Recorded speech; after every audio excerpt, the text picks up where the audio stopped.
ಈಗ ಪ್ರತಾಪ್ ಸಿಂಹ ಅವರು ನಿನ್ನೆ ಒಂದು ಎಕ್ಸ್ಕ್ಯೂಸ್ ಮೀ, ನೀವು ಯಾವ ಸಂದರ್ಭದಲ್ಲಿ ಕೇಳ್ತೀರಾ ಅದನ್ನಷ್ಟೇ ಕೇಳಬೇಕು ಆಯ್ತಾ. ಇಲ್ಲಿ ನಾವು ಸ್ಟ್ರೈಕ್ ಬಗ್ಗೆ ಮಾತಾಡಿದ್ರೆ ನಾವು ಸ್ಟ್ರೈಕ್ ಮಾಡ್ತಿದ್ದೀವಿ, you talk on that, we will answer on that. ನೀವು ನಮಗೆ ಇದು ಮಾಡಕ್ ಹೋಗಬೇಡಿ. Come on. Listen the question first. Okay, but before telling I am warning you. No. Don't give warning to me. I have nothing to do with you people. Okay na? First listen the question. Pratap Simha ಅವರು ನಿನ್ನೆ ಹೇಳಿದ್ದಾರೆ ಉತ್ತರ ಭಾರತದಿಂದಲೂ ಕೂಡ ದಕ್ಷಿಣದ ರಾಜ್ಯಗಳಿಗೆ ಅನುದಾನ ಬರ್ತಾ ಇದೆ ಅಂತ ಹೇಳಿ. ಆ ಪ್ರಶ್ನೆ ಕೇಳಕ್ ಬಂದಿದ್ದು, ನಿಮಗೆ ಅದನ್ನ ಕೇಳಿಸ್ಕೊಳ್ಳುವಂತ ತಾಳ್ಮೆ ಇಲ್ಲ. ಉತ್ತರ ಹೇಳಿ, ಅದ್ರ ಬಗ್ಗೆ ರಿಯಾಕ್ಟ್ ಮಾಡಿ.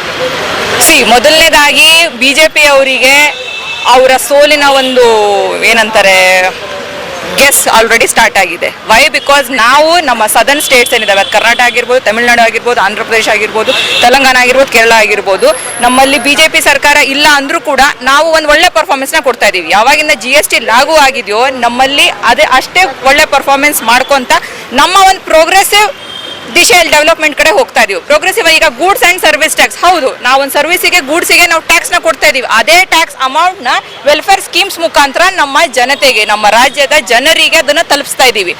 ಅದು ನಾವು ನಮ್ಮ ಸ್ಟೇಟಲ್ಲಿ ಅದನ್ನು ಉತ್ಪಾದನೆ ಆಗ್ತಾ ಇದೆ ಅಂದರೆ ಅದರ ಹಕ್ಕು ನಮ್ಮ ಜನತೆಗಿರೋದು. ಅದನ್ನು ಹೋಗ್ಬಿಟ್ಟು ಬೇರೆ ಸ್ಟೇಟ್ಸಿಗೆ ಕೊಡೋದ್ರಲ್ಲಿ ಏನು ಅರ್ಥ ಇಲ್ಲ. ಅವ್ರಿಗೆ ಬೇಕು ಅದಾದರೆ ಅವ್ರು ಗುಜರಾತ್ ಮಾಡೆಲ್ ಮಾಡ್ಕೊಳ್ಳಿ, UP ಮಾಡೆಲ್ ಆದರೂ ಮಾಡ್ಕೊಳ್ಳಿ, ಬಿಮಾರು ಸ್ಟೇಟ್ ಆದರೂ ಏನಾದರೂ ಮಾಡ್ಕೊಳ್ಳಿ. ನಾವು ಕರ್ನಾಟಕ ಸಂಬಂಧಪಟ್ಟಿದ್ದವರು, ನಮ್ಮ ಕರ್ನಾಟಕ ಬಗ್ಗೆ ಹೇಳೋದು ಇಷ್ಟಪಡ್ತೀನಿ.